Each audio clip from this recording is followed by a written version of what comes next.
যদি কোনো মন্দিরে যাও আর সেই মন্দিরে গিয়ে যদি ঠাকুরজির সামনে যদি বলো যে আমার এই কাজটা হচ্ছে না, আমার ওই কাজটা বন্ধ হয়ে পড়ে আছে, সব সব কাজ যেন বিচ্ছিন্ন হয়ে পড়ে আছে, কোনো কাজই ঠিক ভালোভাবে হচ্ছে না, তাহলে বুঝে রাখো যে আমরা ভগবানের প্রতি আমাদের কোনো বিশ্বাসই নেই।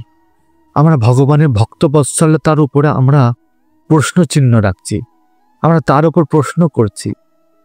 আরে ভগবানের কি কিচ্ছু মনে নেই? ওনার সব মনে আছে, উনি সব কিছু জানেন, আমাদের কি হচ্ছে কি না হচ্ছে সব কিছু জানেন।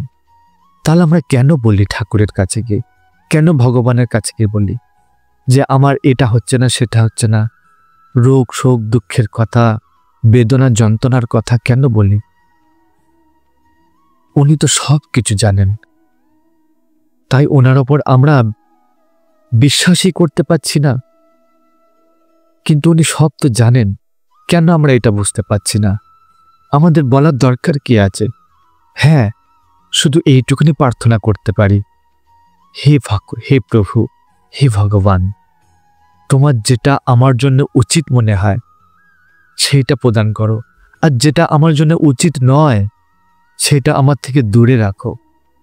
যেটা তোমার মঙ্গল হয় আমার জন্য সেটাই তুমি করো। এই প্রার্থনা করা উচিত, তাই নাকি? এটাই যদি বলি যে ঠাকুর যে আমার এটা হচ্ছে না সেটা হচ্ছে না, এই যন্ত্রণা, ওই দুঃখ, এই বেদনা, সত্যি আমরা ঠাকুরজির প্রতি প্রশ্ন তুলছি। ঠাকুরজি যে ভক্তবৎসল ভগবান, তার উপর আমরা প্রশ্ন তুলছি।